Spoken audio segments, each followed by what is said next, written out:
un nou rei, que és Felip d'Anjou, Felip de Borbó, i els catalans es troben que és el que ens diuen que serà el nou rei de la monarquia hispànica i el nou comte de Barcelona i rei d'Aragó. Primer té que ser comte de Barcelona i després serà rei d'Aragó.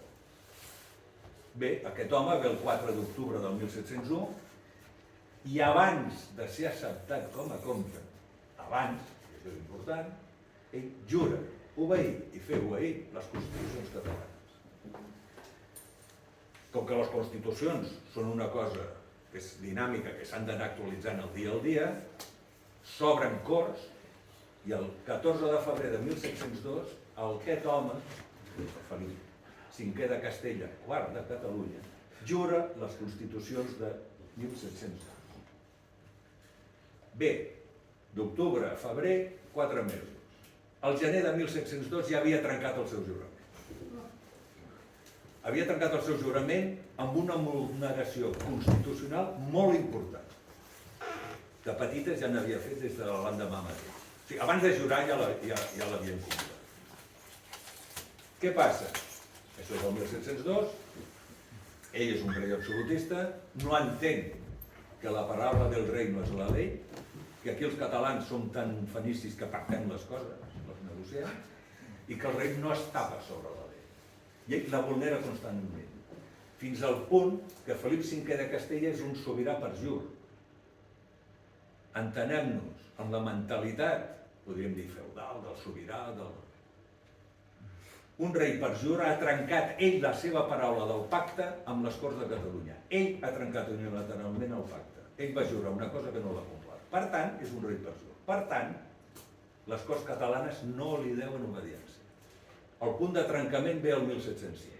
El 1705, Barcelona, farta dels incompliments, envia ambaixadors a Madrid i quan estan entrant a la ciutat de Madrid, allí per les planures aquelles, els enganxen, els tanquen en una masmorra i els tenen 2 anys sense dir-los ni per què els tenen ni sense judici.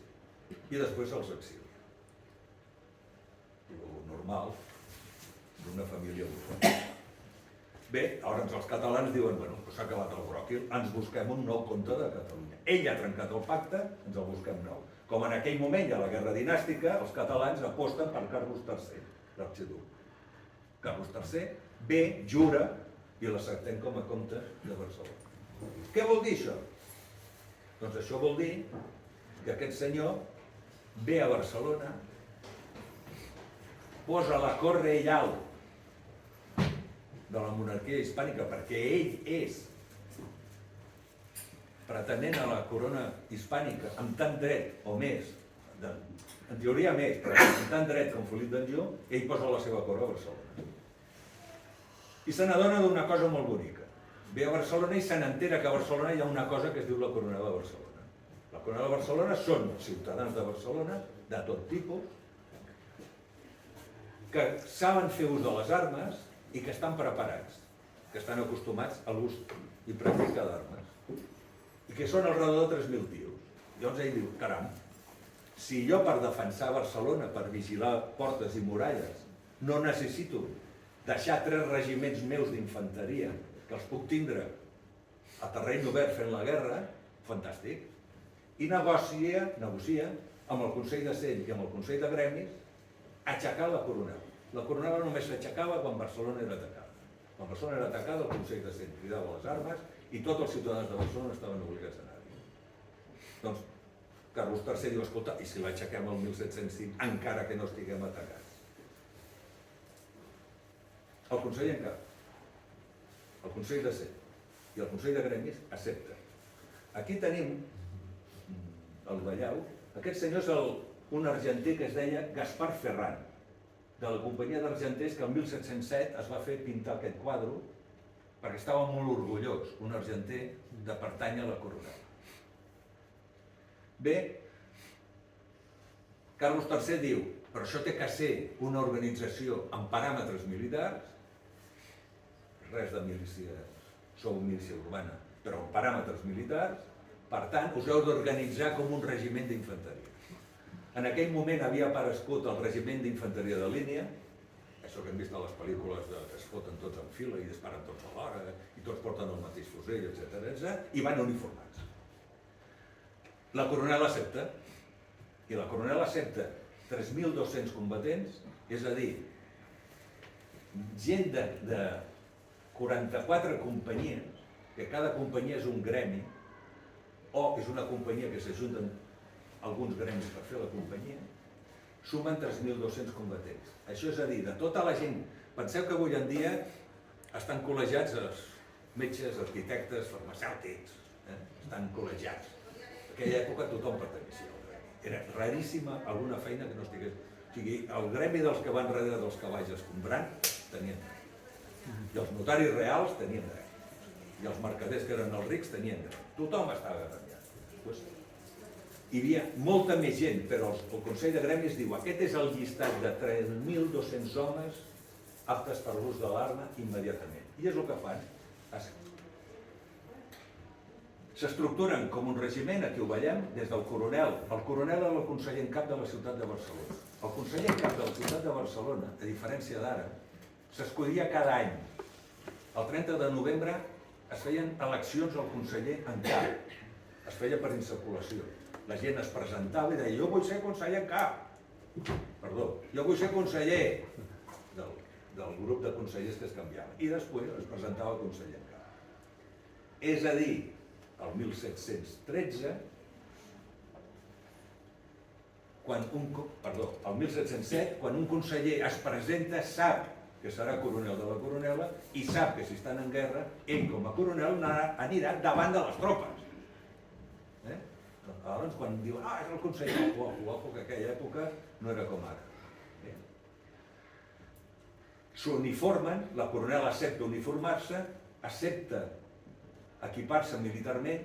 Aquests dibuixos que hi ha aquí és l'equip... O sigui, canviem els colorets i pot ser un soldat de qualsevol regiment, anglès, francès, portuguès, castellà, és igual. Tothom vestia igual, perquè era el sistema. El que passa que els gremis tots som iguals, però el meu gremi és més que el teu gremi. Per tant, aquí tots van vestits iguals, però en realitat tenien doble botonada folrada en tela, això són diners. Hi havia que només tenien una botonada de llautó, més barat. Hi havia que portaven 2 botons d'or, això són molt més calés. N'hi ha que els sombreros posaven una cinta d'or o plata, amb fil. Què vol dir això? Tots els gremis són iguals, però el meu gremi és més que el teu gremi. Jo llueixo més. Per què? Perquè la coronela era, per exemple, la gran festivitat de Barcelona era el Corpus. Hi havia verdaderes bufetades per ser la companyia que obria la processó de Corpus. Era una cosa... Bé.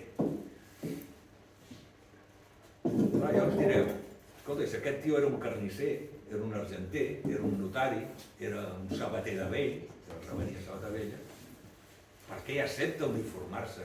Per què accepta entrenar-se amb l'ús d'armes més sovint que el que feien abans? Per què accepta tot això? Per què accepta estar a la guàrdia? Estaven de guàrdia 3 dies.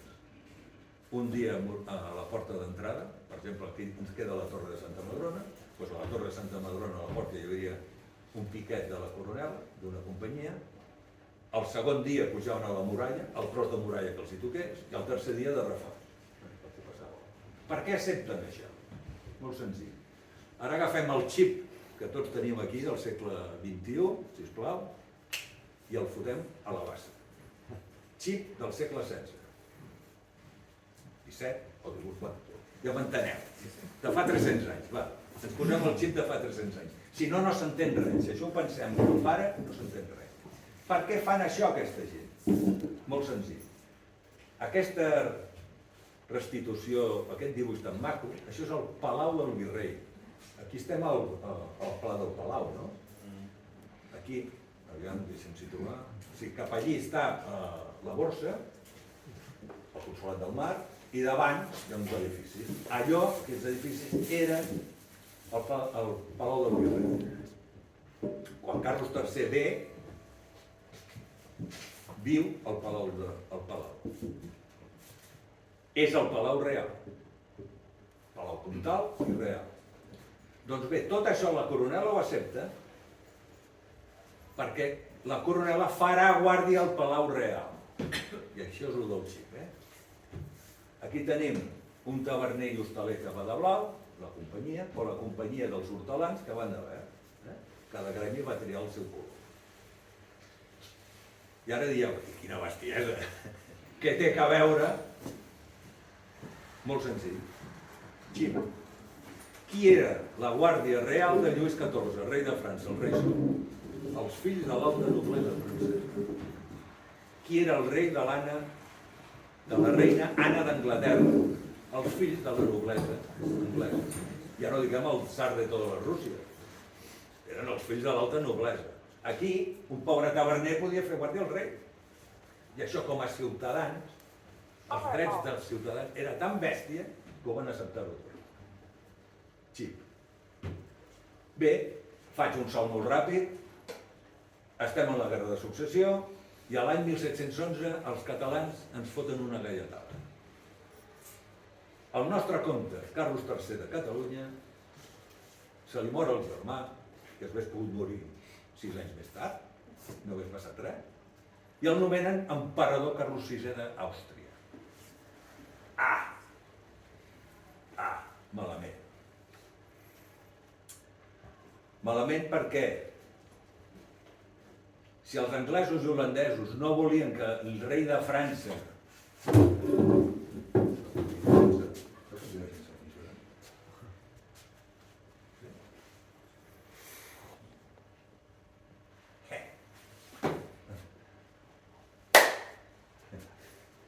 disculpeu, ho estava fent en això, no havia connectat el... Perdoneu? Això és el directe. Això és el directe. Mare de Déu, també. Fa 400 anys no havia aquesta tecnologia. No hi havia tecnologia. No hi havia res.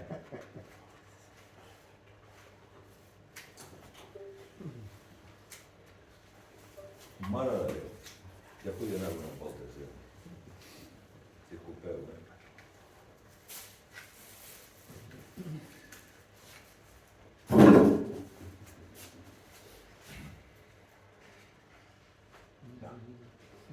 Ara endivina com van les piles. Això ho escoltem del temps de xerrar, Això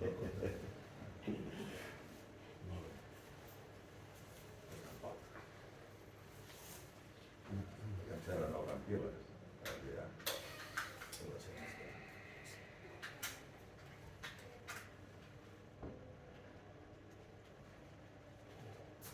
Doncs res, deixem-ho estar. És que volia dir, la guerra de successió per la corona hispànica, aquí tenim Espanya, no? Vale, molt bonica. La península, la part blava és Castella, la part groga són la corona catalana. La guerra, quan anglesos i holandesos declaren la guerra a Felip d'Anjou, net de Lluís XIV, que és ell que ho nomena rei de Castella, abans que les corts castellanes, ells no es barallen per la part blava. La part blava són xais. Si la noblesa castellana tenia milers i milers de xais i eren tan hàbils que venien la tonelada de llana bruta, no sé, per un meravedís, no sé, per 10 euros la tonelada als anglesos perquè fessin teixits i als holandesos perquè fessin teixits, en els quals portaven 200 anys de guerra, però ells els hi venien la matèria primera, llavors anaven i els hi compraven la tela. Els hi venien una tonelada de llana per 2 euros i els hi compraven un pam de tela per 20 euros. Acollonat. Ara ja sabeu com es va perdre molta part del diner. Doncs ells no feien la guerra per això. Ells feien la guerra pel continent americà. O sigui, ni Anglaterra ni Holanda volien que el rei de França es quedés amb l'or i la plata d'Amèrica. Perquè un tio que estava en plena expansió europea, amb tota l'or i la plata d'Amèrica, es ve fet en l'amo del món d'aquell moment. Doncs bé, què passa? El 1711, l'emperador d'Àustria es mor abans d'hora, era el germà gran de Carlos III, Carlos III se'n va fer d'emperador d'Àustria i anglesos i francesos diuen que el rei francès sigui l'amo d'Amèrica, no. Però que l'emperador del Sacre Imperi Romano Germànic sigui l'amo d'Amèrica, tampoc. Les guerres són econòmiques, oblideu-vos de tot el... I per tant, a l'any 1713, Anglaterra i Holanda i França estan esgotades militarment i econòmicament. Penseu que 80 anys després ve la Revolució Francesa i a la corona borbònica li tallen el cap a tots. França es va endeutar tant que després d'aquesta guerra mai més es va recuperar. Anglaterra i Holanda no volen que l'emperador d'Àustria es quedi amb la riquesa de les colònies americanes. Això ho acabo de dir. I Felip V de Castella depèn de l'ajut militar i econòmic de Lluís XIV. Lluís XIV és qui paga l'exèrcit, qui li manté la guerra contra els catalans. Resultat, quan ningú vol la guerra, la pau. Els tractats, que són diversos, però bueno, resumim el pacte d'Utrecht. Què vol dir això? Això vol dir que se'n van, firmen la pau i a canvi de coses que no val la pena ara allargar-me explicant-les, fan la pau. I el 6 de juliol del 1713, els tres braços de la Junta General de Braços decideixen què han de fer. En rendir? Claudiquem? O continuem la guerra? I decideixen continuar la guerra. I en 15 dies, la Diputació del General, el que ara es coneix com a Generalitat, aixeca diversos regiments completament equipats d'infanteria i cavalleria. Això, oblideu-vos quan hi ha historiadors que ens diuen que és que la Generalitat no tenia capacitat, res, tot això és mentida, perquè es va aixecar d'infanteria i cavalleria. I comença la Guerra dels Catalans. La Guerra dels Catalans perquè ja no és una guerra internacional, som nosaltres contra les dues corones. I això es fa per conservar les lleis, constitucions, honors i costums, tal com ho declara la Generalitat quan declara la guerra. Perdó, no declara la guerra. Confirma que continua la guerra contra les dues corones.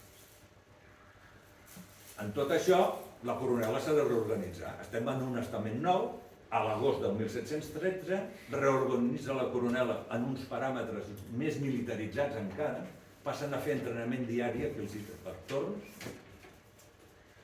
Abans eren 3.200, havien 9 batallons, es reorganitzen ells perquè siguin més pràctic. Funcionen com un regiment, però un regiment d'infanteria són 1.000 homes i 2 batallons. Això, com que era un regiment que no tenia que sortir camp obert, es reorganitza igual, però a la seva manera. I es reorganitzen així. Al juliol, mitjans de juliol, declaren que continua la guerra i a l'agost ja estan reorganitzats. Bé, i als pocs dies comença el nou setge de Barcelona. Un setge que durarà 314 dies, pel de Roma. Contra les dues corones. França era la gran potència militar de l'època. De Castella. El 25 de juliol de 1713, el duc de Popoli, amb 30.000 soldats, encerca la Barcelona. El 29 de juliol, amb la seva benevolència característica borbònica, li diuen als barcelonesos que si rendeixen, que els perdonarà. I els de Barcelona li diuen que s'hi posi fos. Que si no respecta les constitucions, nosaltres no acceptem la seva sobirania. El duc de Popoli, per sort, era un negat absolut, com l'almirall aquell de l'Armada Invencible, que era un inútil, doncs aquest ho era a terra. I és incapaç de conquerir. I com que no la pot conquerir, què fa? Ha començat el juliol, a l'agost del setge. No ha aconseguit res, doncs al maig del 14, com que ha fracassat estrepitosament, es dedica a bombardejar la ciutat. No bombardeja les muralles, no. Bombardeja les cases. I ell està tan orgullós que li envia una carta a Felip V dient que està bombardejant les viviendas per aterrorizar a los ciudadanos i piden clemencia. O sigui, podríem dir que és el primer bombardeig terrorista declaradament reflectit en l'història. No ataca les defenses, ataca la població civil. Bueno, què passa? Que el tio continua fracassant. I qui paga la festa és Lluís XIV.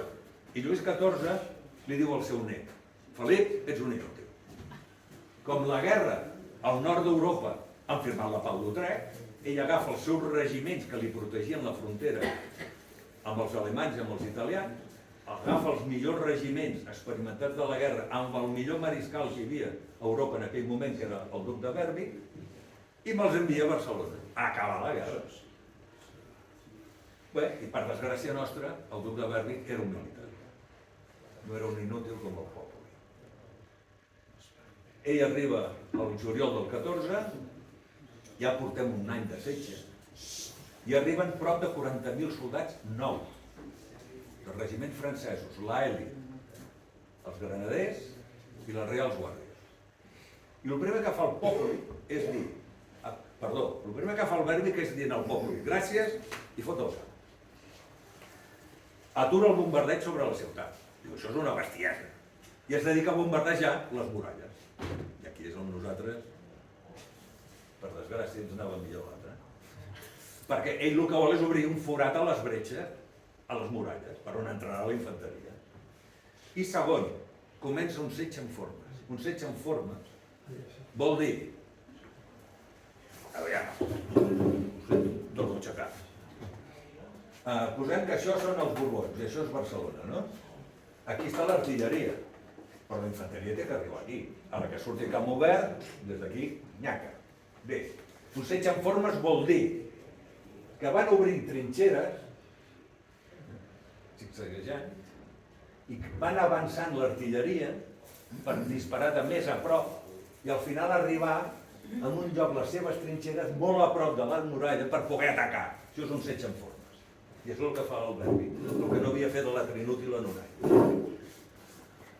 I aquí ens trobem que ell està al juliol, comença a bombardejar massivament les muralles i preparant l'atac final. Bé, una altra cosa que fa... M'aixeco, disculpeu, No sé si em veieu bé quan m'aixeco. Imaginem-nos que això és Barcelona, d'acord? I aquí està Santa Clara, o sigui, la bretxa està aquí. Santa Clara, el Portal Nou, etc. El Populi, com que va encerclar Barcelona, amb tropes castellanes, bàsicament, va fotre un cercle complex, va fer una curvatura. Quan ve el Berwick, agafa totes les tropes castellanes que estaven d'aquí fins a la A, per entendre'ns de Someig, les agafa totes i els diu, mira, aneu cap allà, cap a la zona d'Hospitalet d'avui en dia, i aneu allà i feu el que vulgueu, però no emprenyeu. I tot això són francesos. La sala a Barcelona el fan els francesos. Ja sé que això històricament no està bé dir-ho. Igual als escolapis no va dir. Igual a la història que vam estudiar no ens ho van explicar, però... I arribem, Berwick diu, bueno, ja podem assaltar la ciutat ara. I ve l'agost del 1714. Barcelona s'ha fet nombroses baixes entre les seves tropes regulars, perquè han hagut molts combats. Els barcelonins han fet sortides per atacar les línies que s'anaven aproximant, per impedir, per destruir els seus canons. Han anat fent sortides. Resumint, l'exèrcit regular, reglat, que hi havia dins la ciutat, ha quedat reduït aproximadament uns 2.000-2.600 homes. Són restes de regiments d'infanteria, restes de regiments de cavalleria, fusellers de muntanya que estan aquí. A més de la Coronel a Barcelona. I a partir del mes d'agost, la Coronel és la que assumeix per número d'homes els combats que es produiran a Barcelona. L'assalt per ocupar Barcelona, oblideu-vos, no és l'11 de setembre. Ho sento, mal sort. L'assalt per ocupar Barcelona és l'agost de 1714. El 12 d'agost de 1714 consideren que ja és el moment, que ja han bombardejat prou, que el forat ja és prou gros, que els barcelonins ja estan prou fotuts i que ja puc atacar. I el seu pla és: assaltaré el baluard de Santa Clara i el Portal Nou, que són els dos baluards que protegeixen el forat que han fet a les muralles. I després les tropes d'assalt, granaders, com és lògic, entraran a la ciutat i faran una matança. Bé, doncs el 12 d'agost, qui defensa bàsicament el baluart del Portal Nou i el de Santa Clara, Portal Nou, dues companyies de la Coronel. I aquí ja veieu, hi ha mestres sastres, hi ha matalassers, hi ha ullers, hi ha ciutadans de la ciutat de Barcelona defensant la seva ciutat. I a Santa Clara trobem 3 companyies que hi ha des de tapiners, espasers, cotoners, estudiants de llei. Aquests estudiants els foten, tenien companyia i van a combatre. I el 12 d'agost, Berwick assalta a Barcelona. És el moment que l'assalta. Com comença? Posen una mina i fan volar el portal. Bum! A fer punyetes al portal. Llavors, per aquest forat que han fet, diuen, heu vist que hi havia 3 companyies, no, abans? 15 companyies de granaders, més 2 companyies de granaders de reforç, assalten el portal. Soldats professionals que venen de 10 anys de guerra al nord de França. Assalten el portal defensat majoritàriament per ciutadans de la ciutat de Barcelona. L'assalt fracassa. Perdoneu. Què faig? Com tiro enrere? Però no tiro enrere. L'assalt fracassa. Com puc tirar enrere? Prefereixo no tocar perquè sóc capaç de carregar-me. Bé, era per dir quines eren les companyies que defensaven el portal de Santa Clara, que eren també companyies, tots eren de gremis, que no sé com va, fa una por tocar. Mira, bé, Santa Clara, l'ataquen 10 companyies de granaders, 10. L'assalt fracassa i no aconsegueixen conquerir el baluart. Vale? El Portal Nou, que l'assalten les 15 companyies, l'assalt fracassa perquè hi ha un contraatac que els expulsa del baluart. L'altre és que ni arriben a entrar al baluart. Això el 12 d'agost.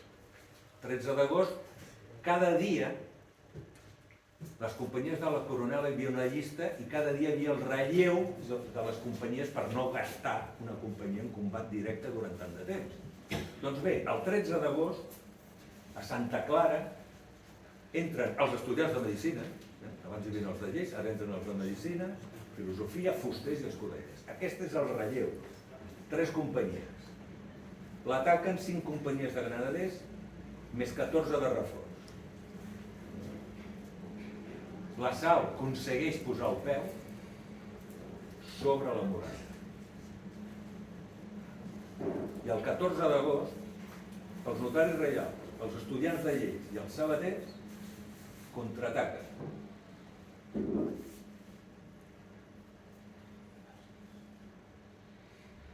A la balloneta i els fan fora.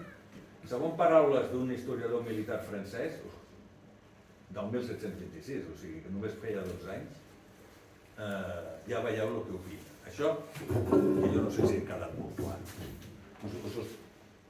Com vaig de temps, bé? Us ho explico molt ràpid. Dia 12. Jo soc francès. Hòstia. Bueno, soc francès, va, soc borbó. Mala sort. Això és la muralla. I això ja és ciutat, Això ja són les cases. Vosaltres sou els ciutadans, va. Jo estic aquí, el dia 12. Dia 13, pum, foto el peu. Estic aquí. Més xulo que l'hora. I durant tot el dia, entro, que no entro. Una matança. I ve el 14. I aquests tios que estan sonats contraataquen i a l'elit de l'exèrcit europeu m'expulsen. I el fan fora. El resum de Santa Clara és aquest. Que és molt important, aquest resum. Bé, com a exemple de l'elevat cost dels combats, penseu que abans hem dit que hi havia el batalló d'estudiants de lleis. Doncs bé, la companyia del batalló d'estudiants de lleis. Queda la meitat dels estudiants moren. I el capità, que era el catedràtic major de dret i llei de la Universitat de Barcelona, era el capità. I els capitans d'aquella època, si heu vist pel·lícules de l'època i veieu la infanteria de línia, i a la punta hi ha un tio que va amb una espasa tot sèrio així, aquell és el capità, primera línia. El percentatge de morts d'oficials era superior al percentatge de morts de soldats. Doncs el capità palma, el mata. Aquest era el sentiment. Doncs bé, les dues corones ha fracassat estrepitosament. El contraatac del 14 expulsa els francesos, han de fugir, els seus millors regiments de granaders queden humiliats. Penseu que, estimadament, els catalans pateixen 800 baixes per 4.000 dels borbons. Això està tret de fonts, bàsicament franceses. Això és algo inaudit.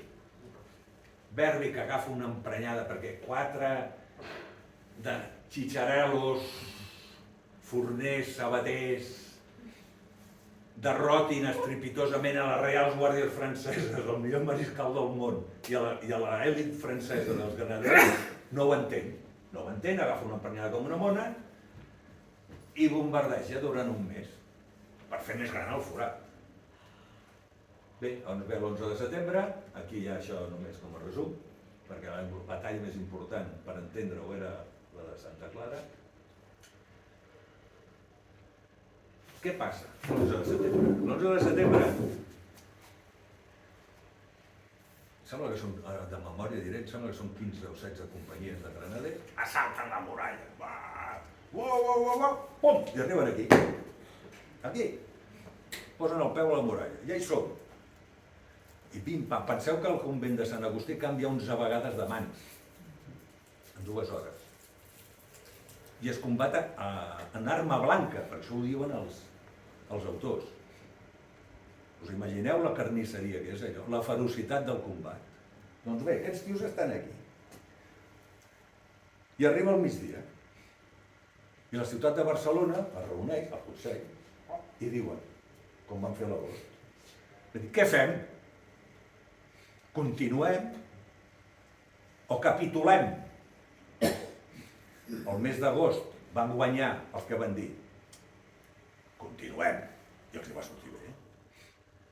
El 11 de setembre han tingut més baixes, els que no ho veuen tan clar tenen més força i diuen, què fem? Capitulem. Bueno, guanyat democràticament, capitulem. Capitulem! Paraula màgica. Les ordres que tenia Verdi de Felip V eren entrar a la ciutat, 3 dies de sac i després la cremeu. Rendició incondicional si es volen rendir. I si no, no fa falta que es rendeixin. La tomáis por la fuerza de les armes.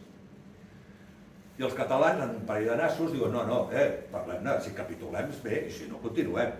I Verdi, contra les ordres d'un paranoi com era el Felip V, que no era un tio que fos massa amable, accepta les capitulacions.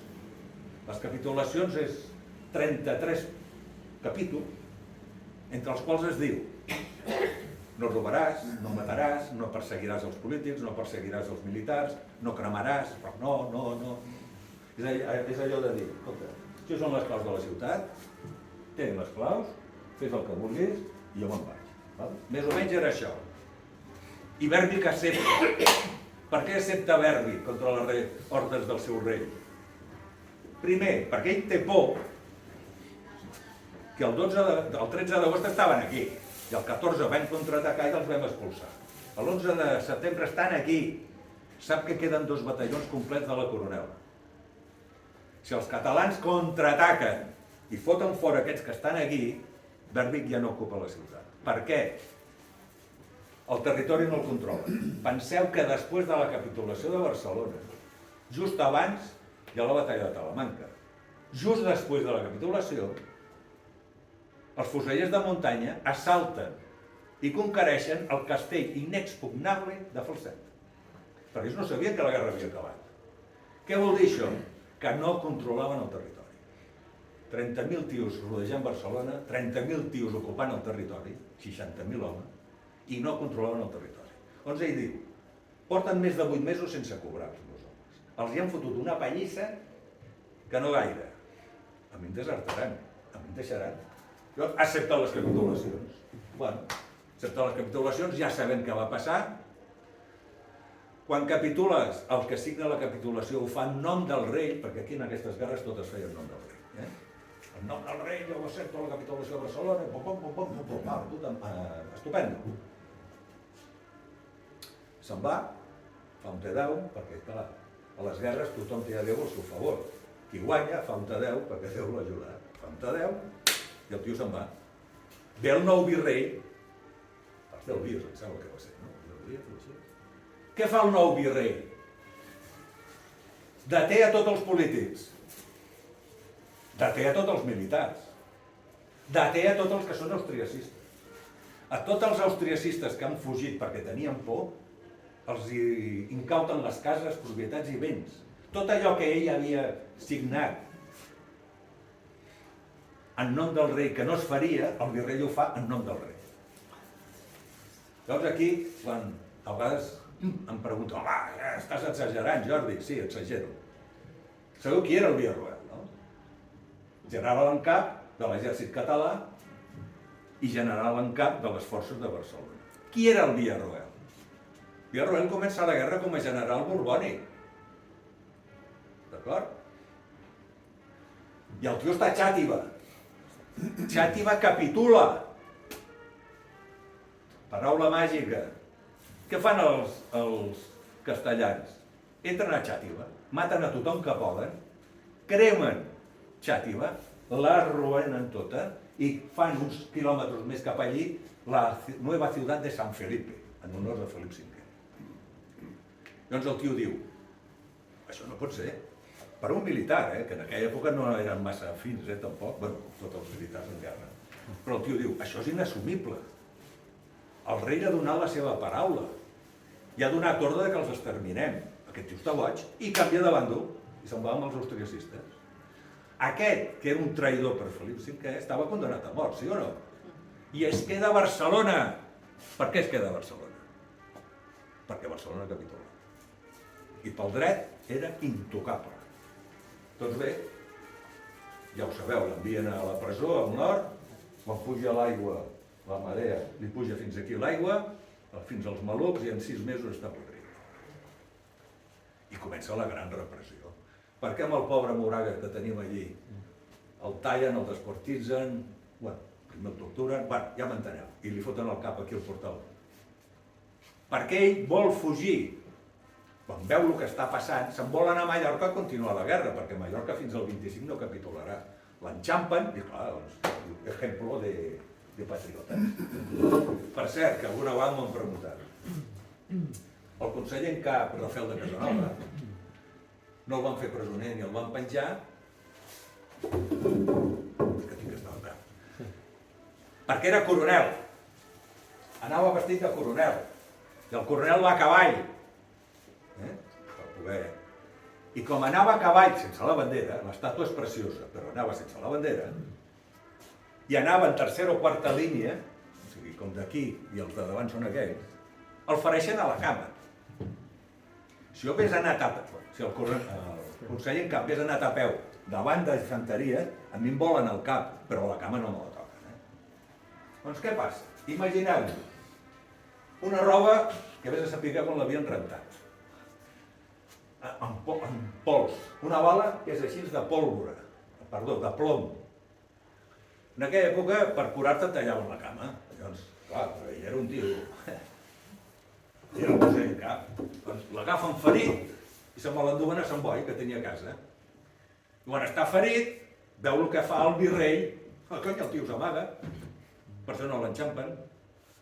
Ho dic perquè aquí hi ha hagut molta mala bava dient que al fi al cap, Rafael de Casanova va pactar perquè va continuar treballant d'advocat i jo què sé.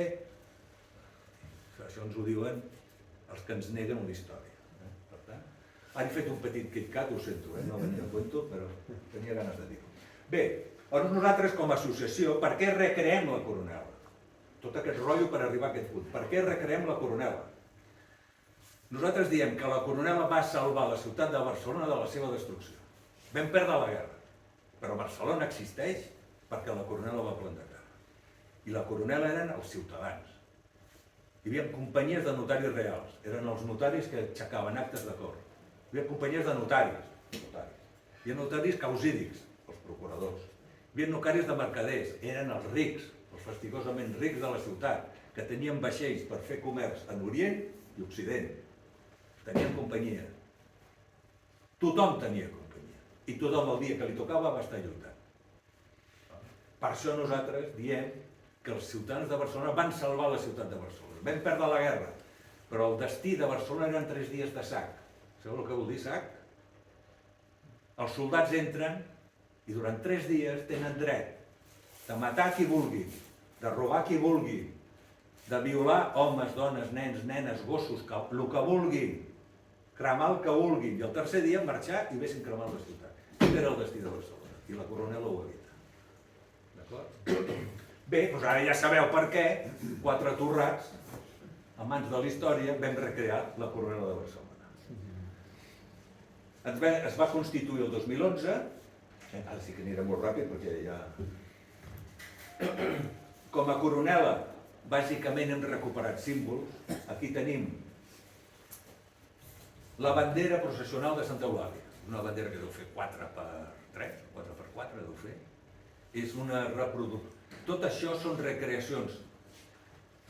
Nosaltres creiem molt fidedignes, perquè no s'han trobat antigues, s'han trobat restes de lo que era. Aquest era el panó. Aquesta bandera, aquest panó, quan Barcelona entrava en guerra, a la porta principal de l'Ajuntament, que no és a la plaça de l'Ajuntament, que és al carrer, no me'n recordo mai. Gràcies. Al carrer Ciutat, allà era la porta principal, doncs a la balconada de la porta de la ciutat penjaven la bandera i els ciutadans sabien que Barcelona està en guerra. És la bandera processional, que aquí està passejant en un pal.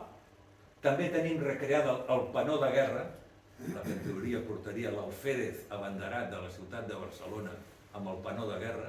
Penseu que ser alférez abanderat de la ciutat de Barcelona era un càrrec tan important i de tant prestigi entre la ciutadania, es canviava cada any, hi havia gabinetades traperes per poder ser l'alférez abanderat. Després tenim en petit aquí una recreació de lo que és la bandera coronela, la bandera com a regiment de la coronela, que és el color, aquest color és el color de la ciutat de Barcelona. Tenim reproduïda una gramalla de conseller seguint les instruccions de quan van comprar la tela amb els llibres, perquè els catalans ho apuntem tot, i és d'un color com aquest, i porta l'escut de Barcelona pels 2 cantons. Això és important perquè totes les banderes per un cantó portaven la bandera pròpia del regiment i per l'altre la bandera del sobirà. Aquí no, Barcelona té sobirana i per els 2 cantons és la bandera. I a sota són banderes de companyies. Per exemple, aquesta blava que hi ha aquí és la bandera dels notaris causídics, que hem comentat abans. Molt ràpidament, recuperem les companyies gremials i els uniformes. Hi ha algú del tèxtil aquí? No. Estan tots a Xina o al Marroc. Les casaques que portem són reproduccions exactes perquè hi havia els patrons per poder confeccionar. Estan fetes amb panyo 24, el panyo és un tipus de llana i el 24 és el filat. Estiu i hivern, anaven vestits iguals, però aquesta, penseu que era una roba ciutadana. L'únic que fan els militars és posar-li color als punys. Però això ho portava qualsevol persona. Més o menys nosaltres a la Conela diem que és tèrmica. Que quan fa fred no el notes i quan fa calor no el notes. I és veritat, és una mica tèrmica. Ara, el mes d'agost o l'11 de setembre, que fa calor, aquest any passat no perquè va ploure molt, però si no... I això són diferents companyies, ja ho veieu, notaris, hortelans, traginers, matalassers, hi ha de tot. Una altra cosa que recuperem, aquest que va tot vermell són carnissers, penseu que com els gremis van pagar l'uniforme, els gremis van triar el color, l'únic que sempre era vermell era el puny. Els carnissers es van vestir de vermell, els hortelans de verd, els forners de blanc, ja ho he vist abans en un dibuix, hi havia 5 tonalitats de blau. Tenim músics, tambors i aquest tio de baix de tot que va de coronel Sabina. Quines activitats fem? Aquí tenim la foto del 1855 del Polestar i Baluard de Santa Madrona. Això està al final de tot el paral·lel, que hi ha una torre medieval, 1380, és una torre original de les muralles de 1380, i allò era la porta de Santa Madrona. I al final del paral·lel, on fa la curva, hi havia el Baluard. El Baluard va desaparèixer. Nosaltres fem guàrdia. Primer i tercer diumenge de cada mes obrim les portes del Baluard, que s'entra per darrere, per la plaça Blanquerna, que està darrere de les drassanes, com si diguéssim, i allí recreem les guàrdies i expliquem el que a la gent que ve per recuperar la memòria. Aquí hi ha un company fent guàrdia a la porta del paral·lel. Per nosaltres hi ha un dia que és molt important, com és lògic, que és l'11 de setembre. Organitzem, com a Coronela, una ofrena cada any. Clar, nosaltres estem molt lligats històricament al Consell de Gremis. I el Consell de Gremis actual de la ciutat de Barcelona està molt lligat amb la Coronela. Aguanten aquella cosa que és d'admirar. I cada any aquí hi ha una representació del Consell de Gremis i després hi ha diversos gremis. Hi ha el gremi de pintors, el gremi de matalassers, ara no ho veig bé perquè això està molt petit per mi, el gremi de floristes. Una altra diada molt important per nosaltres, dintre de la diada de l'11 de setembre, un altre acte molt important és el Fossar de les Moreres. Aquí ens veieu que últimament, els últims anys, participem en la desfilada amb l'Associació Miquelets de Catalunya, i ells van recreant el regiment de la dotació, van recrear Miquelets, però el més important per nosaltres, com a Coronela de Barcelona, és que entrem a l'Ajuntament de Barcelona, ens deixen entrar a l'Ajuntament de Barcelona a presentar el nostre respecte, perquè eren els nostres pefes, històricament. Malauradament, hi havia molt bona relació, a partir d'un cert moment, no val la pena dir quan, ens van dir que no volien tios disfressats dintre de l'Ajuntament, i gràcies, puc dir-ho? I gràcies a un regidor, que agraeixo que hagi vingut avui públicament, ell, sota el seu propi compromís, ens deixa entrar. Si no, la Coronela ja no seria res. Doncs, són... I després, l'11 de setembre és perquè és històric, és allò tan bonic per a nosaltres realment, el dia que menys, o sigui, que com a Coronela més disfrut, a part de l'11 de setembre, és aquesta d'aquí de sota, que és el Ball de l'Àliga, que és per la... Santa Eulàlia, perdoneu, que s'entra aquí a Santa Maria, entren al bestiari de la ciutat de Barcelona, venen gegants, es fa un desfile fins aquí, i l'Àliga entra dintre de l'església i fa el ball de l'Àliga en honor de... I això per nosaltres és una de les diades, a part de l'11 de setembre, per nosaltres és el millor que hi ha. Després fem la commemoració de la batalla de Montjuïc, el 26 de gener, etc. El Corpus. Com a associació editem petits llibrets intentant explicar, no sé si llegiu els títols? Sí. Vale, jo no ho llegeixo. Intentant explicar una mica qui eren, com funcionàvem, els gremis, etc. Doncs això és tot i moltes gràcies per venir.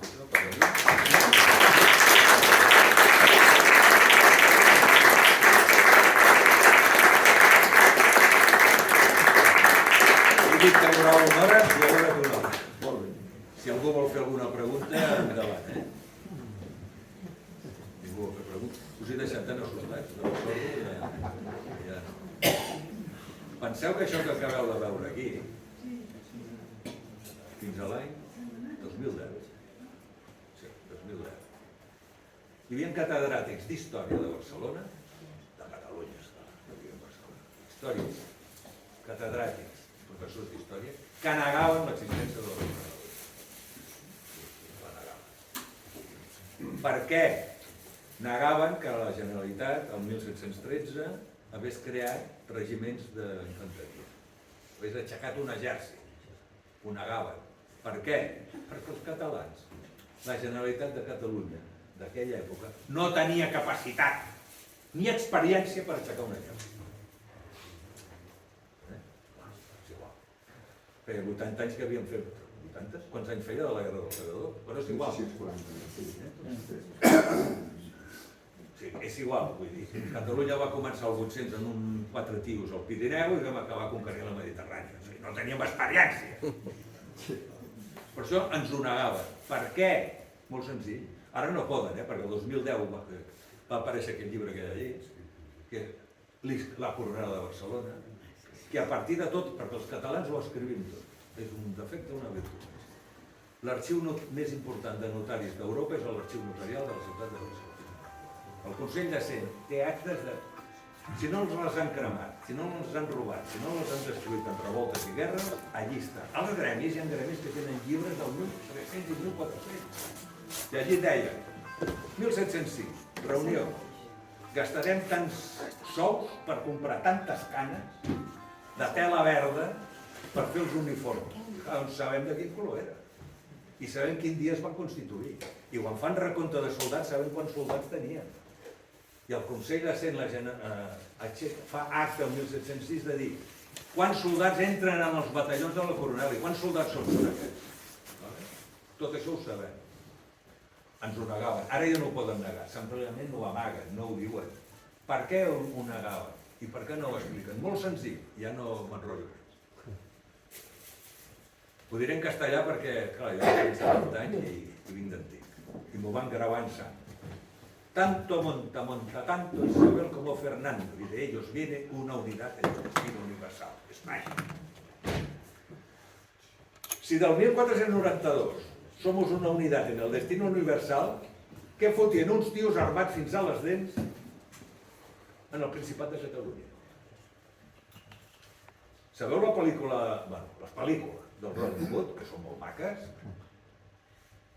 Per què el pengen en el... Bueno, no el penja perquè és el protagonista, però per què el persegueixen per penjar? Perquè mata cérvols del conte? Sí, el cérvol és del conte, tu no...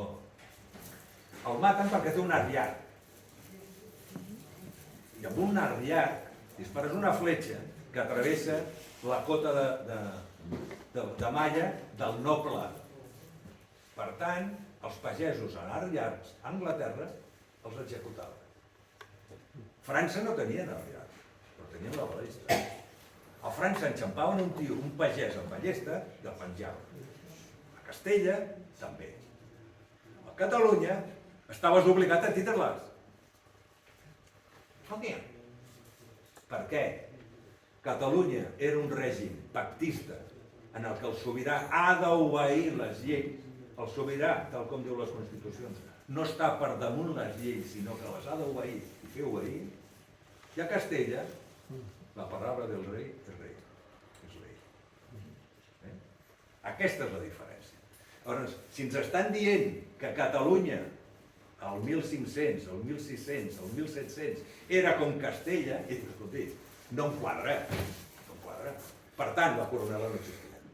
Per tant, els exèrcits, el regiment de la Diputació, tots els regiments de la Santa Fe de Cavalleria que es van aixecar el 1713 no van existir.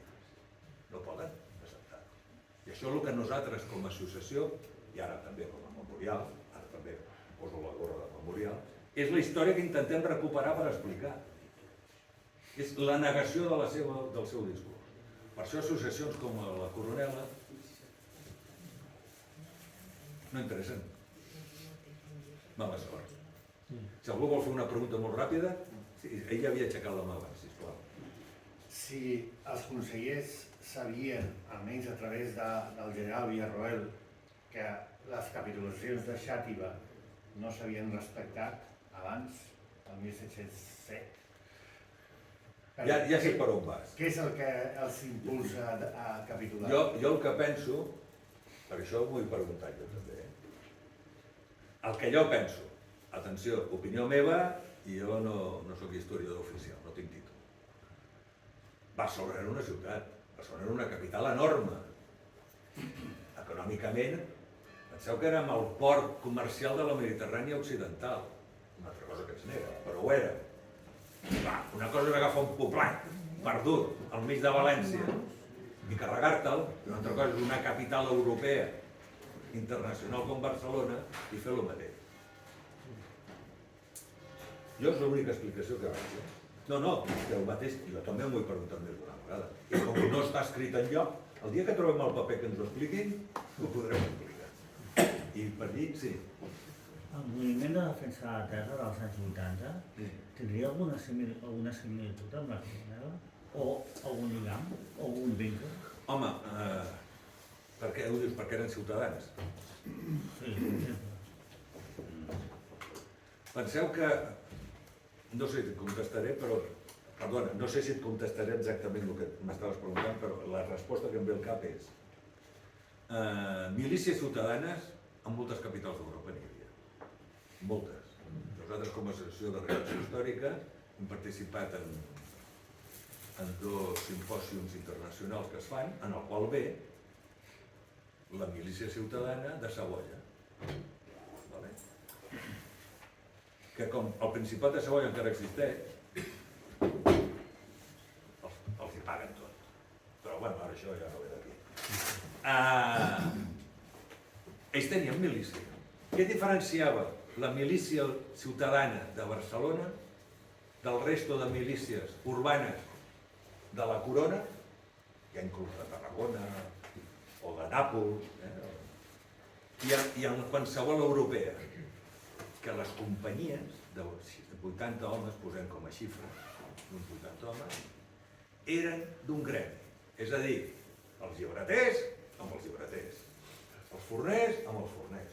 Sí que hi havia companyies que es feien per la suma de diversos gremis. Ara no ho facis dir el nom, però una espasa es composa de la fulla, els espasers, els oripallers, els que feien la punta de coure i de l'espasa de coure, hi havia els que feien l'empunyadura, hi havia els que feien el cuiro. Allò són parts d'una espasa i cada un feia el seu. Doncs aquests van fer una companyia.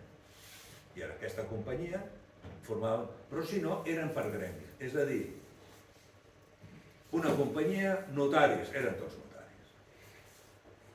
El resto de l'Europa i el resto de Occident, amb una companyia de ciutadana, una milícia urbana, podia haver-hi un forner al costat d'un sabater. El que fa diferent, única en el món, és l'estructura gremial. Penseu que Barcelona arriba a ser la capital que va ser, entre altres coses, entre moltes altres coses, però ja que parlem del nostre medalla, com deia el màgic Andreu, gràcies als gremis. Els gremis són una força ciutadana, burguesa, digueu-li com vulgueu, que s'enfronten al poder sobirà de l'època, exigint drets. I a partir d'aquests drets es formen els gremis, però els gremis acaben tenint un poder brutal. I dinamitzen l'economia de la ciutat de Barcelona. I el Consell de Cent, com és lògic, el 23, I aquesta és la gran diferència. Per tant, el que tu m'has dit, clar, llavors qualsevol grup polític que surti de la ciutadania li podríem dir coronel·la. La coronel·la era, bàsicament, era un grup de ciutadans que quan la ciutat era atacada, el Consell de Cent o el Consell de la ciutat els cridava a les armes per defensar la ciutat. Punto. Si no hi havia atac, no hi havia coronel. Per això el 1705, Carlos III demana que encara que no ens ataquin, ens aixequin. Alguna pregunta més? Ui, bo. Jo voldria dir una cosa que em sembla rellevant per entendre el per què Berwick va acceptar la capitulació. Perquè tot el seu projecte polític i militar, com ja heu dit molt bé, era arrasar la ciutat de Barcelona, fer-la desaparèixer. Però Villarroel té un presoner que l'havien fet, em sembla que era la batalla d'Almenara, i el tenien aquí tancat però li va ensenyar unes quantes coses i després el van canviar. Hi ha molta gent que diu, oh, això no està bé, no està bé, és igual, no hi entrarem. Però aquest senyor el va instruir molt bé, Villarroel, que era un gran militar, un gran estratega, de la següent petit detall que segurament l'exèrcit de les dues corones no sabia i es preguntaven com és que fracassaven tantes vegades davant de la ciutat de Barcelona. I és que la ciutat de Barcelona tenia i encara té un secret molt ben guardat, que és la muralla del segle IV. La muralla del segle IV, que es va fer a instàncies dels jurats de la ciutat de Barcelona davant de la inestabilitat política en l'època del Baix Imperi, estem l'any 280 i tants, em sembla que la prova és el 294, després de Crist. Aquesta muralla havia servit reiteradament per evitar que Barcelona fos, diguéssim, conquesta. És a dir, Barcelona no va conquerir ningú, ni l'Almansor. Per molt que els historiadors diguin que el Mansur va entrar a la Barcelona d'aquella època, del segle, en aquest cas segle X, això no és veritat.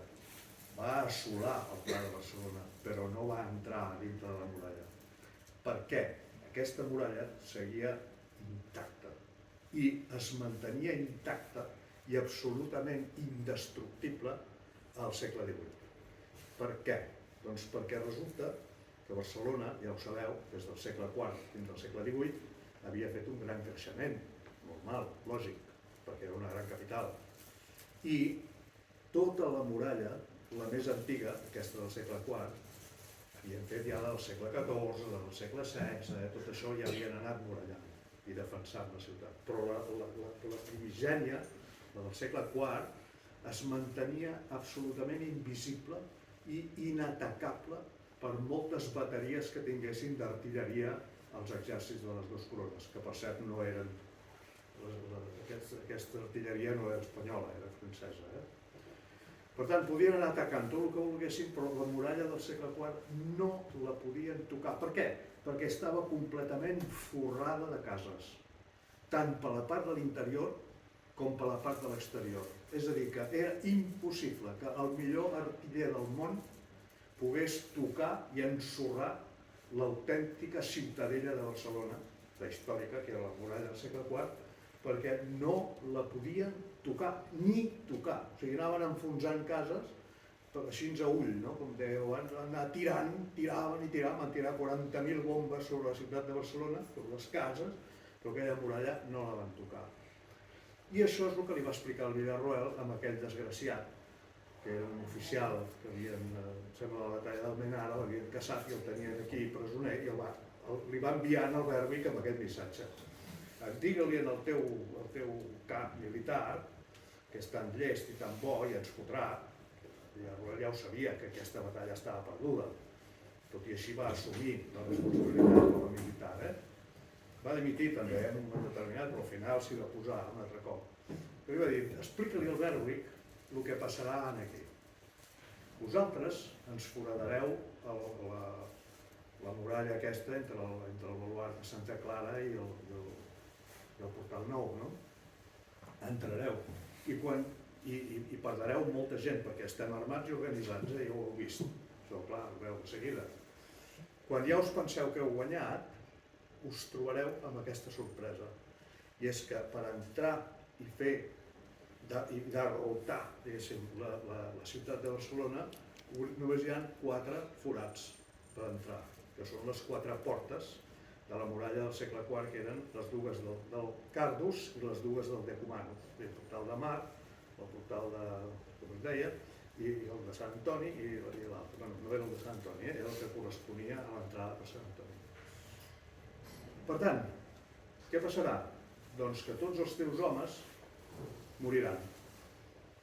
No quedarà ni un. Nosaltres tampoc quedarem ningú, perquè estem tants a tants. Però és que moriran, com havia passat en el famós pas de les Termòpiles, ja en època d'Artaxerxes, que és una de les batalles, diguem-ne, que surten tots els manuals d'estratègia militar i de tècniques militars, que és que quan els pocs espartans van veure que els altres eren 40.000 i ells eren 4 gats, es van apalancar, diguéssim, allí el pas aquest de les Termòpiles, que era molt estret, i allà els van anar matant un darrere l'altre fins que el rei de Pèrsia va dir prou, s'ha acabat. Doncs aquest detall no el tenia present. Aquest detall és molt important. Ara que me l'has dit, important. ja l'inclouré dintre les És explicacions. molt important, perquè tot el que més pot ser música celestial, però això són faves comptades, és a dir, si vosaltres voleu assaltar la ciutat de Barcelona, morireu en l'intent. Per tant, en el moment que es van plantejar l'opció de capitular, perquè estaven molt malament, ja estaven fatal, Berwick ho va acceptar, no va ser per cap altra raó, sinó perquè aquesta, és a dir, militarment parlant, allà s'hagués destruït completament com a exèrcit. I ara imagineu-vos la cara que hagués fotut el cabronàs aquell de Lluís XIV. Lluís XIV, si se li presenta el Berwick i el que soteig... té raó, no, mira... a casa que sí, amb els combats de Santa Clara d'agost i amb el combat de l'11 de setembre, Aquest argument... no se li hagués plantat cara. Sí. No, és evident, és evident. No, està claríssim, però aquest és el... No, ja t'ho dic, prenc nota. A darrere teu hi havia un senyor que demanava... Jo tinc dues preguntes. La primera és per la xerrada. Una de passat i una de futur. La pregunta de passat és, no em queda clar perquè, diguem, els professionals, l'exèrcit de Catalunya, quin rol tenia en la defensa de Barcelona. Sembla que estaven tots fora, però no sé si quina relació hi havia entre les tropes professionals i la coronela, no? Perquè... Sí, no sé si em veus. Perdona, és que m'estava despedint, disculpa. Mira, repeteixo, primer donar-te les gràcies. Perdona, No, cap problema. I dir-te que volia... És que m'estava despedint perquè és el regidor que ens deixa entrar a la coronela a l'Ajuntament de La Barcelona. segona pregunta anava en aquest sentit. La primera té a veure amb això, en el passat, que és quina relació hi ha entre la coronela i l'exèrcit professional, que diríem, hi havia soldats... Al 700. Al 1714, exacte, Molt i a senzill. Barcelona. Molt senzill. La coronela era l'os de la ciutat. Vale. Fotem el salt, arribem a la Guerra dels Segadors, per entendre'ns. Pensa que al principi suposo que els tios anaven amb garrots i amb una destral, una llança, espases, oblidant-nos de la mitologia de l'edat mitjana, l'espasa era caríssima i tothom no tenia espases, doncs va avançant el temps i arribem a la Guerra dels Segadors. Allí hi ha arcabusos, hi ha fusells, hi ha piques, doncs la coronela s'arma com un terç, amb piques, arcabusos, etc. I fa instrucció per moure's com un terç, que és complicadíssim. Ve el 1700 i apareix la gran revolució que canvia la guerra. Igual que ara han aparegut els drons que han canviat la guerra, doncs el 1700 canvia la guerra. Com? Apareix un fusell, els terços anaven en arcabusos, fusells i piques, perquè les piques es posaven així, venia la cavalleria, els hi disparaven i la cavalleria no podia xocar contra les piques. Al 1700 apareix el pany més modern, el fusell s'ha perfeccionat i un tio molt intel·ligent li fot una balloneta de dolla que pots disparar amb la balloneta al fusell. Per tant, ja no necessites una llança. Tens un fusell amb balloneta. Es creen els regiments d'infanteria de línia, són 1.000 homes, uniformats tots iguals, perquè abans cada un vestia com volia. I tots armats amb el mateix fusell. Es diu de línia, perquè es posen, si són 1.000 tios fan línies de 3 o 4, o depenent de cada exèrcit, i vas sumant regiments, i disparen tots alhora. Per què? Perquè a més de 30 metres no fas punteria. Això de les pel·lícules, oblidat. A 20 metres pots fer punteria, però jo apunto, aviam aquí, apunto a vostè i toco amb aquell senyor. M'explico? Penseu que la bala la feia cada soldat, els fusells no estaven en torn, la bala per dintre anava rebotant i quan disparaven tancaven els ulls perquè la pólvora els hi cremava l'ull i quasi tots es giraven al cap, per la qual desviaves el fusell. Punteria res. Disparaven tots alhora. Ja es calcula un 10% de baixes.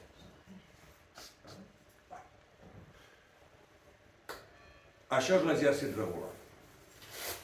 L'exèrcit regular o dir reglat.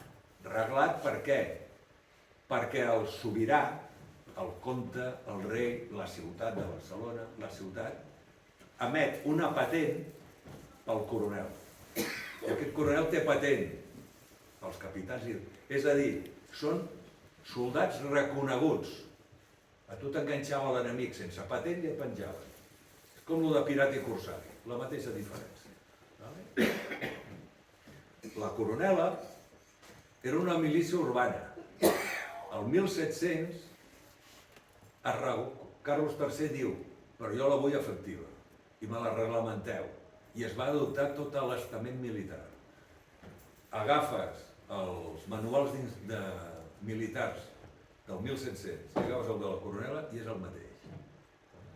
S'estructuren igual. I donen patents. El capità de la coronela té una patent. El tinent té una patent. I els soldats, bueno, els soldats no tenen patent, però són soldats perquè estan inscrits.